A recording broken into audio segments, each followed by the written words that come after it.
How food affects your mood. Few things affect our state of mind, aka our mood, as profoundly as food.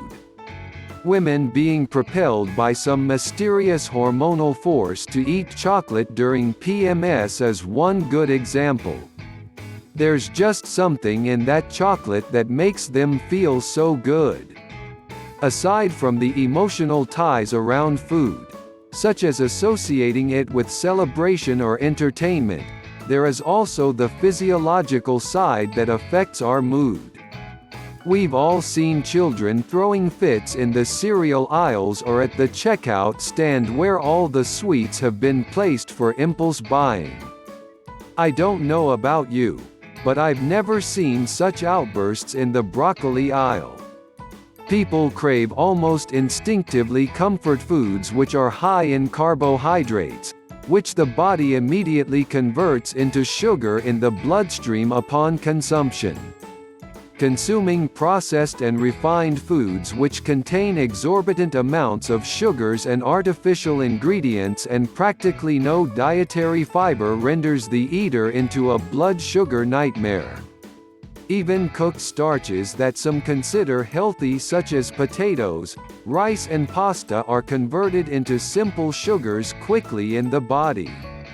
This gives an immediate burst of false energy and a short-lived sense of well-being, followed by a nasty letdown and what some call self-induced hypoglycemia. In order to feel better after the letdown phase, which can make people feel exhausted, cranky and unable to focus, the body compels one to simply eat more of the substance that gave it that happy rush in the first place. Now we see how we get set up for addictions. Ever try to be in a good mood, feel jubilant about life, or get lots of work done when you are in the throes of caffeine withdrawal? The main function of most antidepressants on the market is to enhance the uptake of that famous, feel-good hormone, serotonin.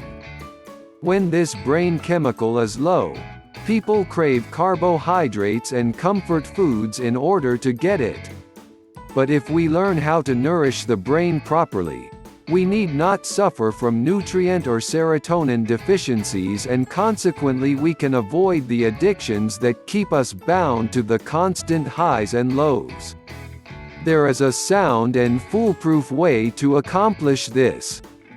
One of the main reasons a raw vegan diet is so helpful in maintaining stable moods is due to the fact that there are no toxins, addictive substances or artificial ingredients in living foods.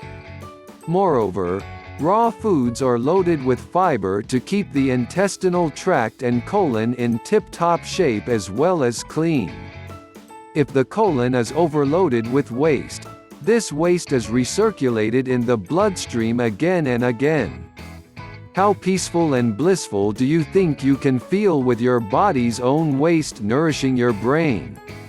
Consumption of foods that are high in fiber and natural sugars also eliminates the wild roller coaster blood sugar swings which are notorious for ultimately depleting our serotonin supplies.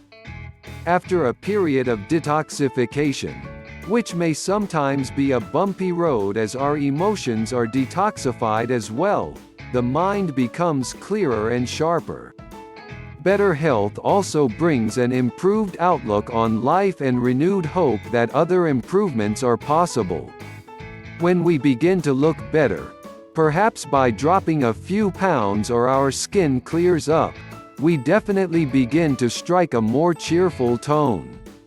On a raw food diet, our brain becomes cleansed and nourished on a cellular level, our senses sharpen and we begin to see the sun come out in our life once again.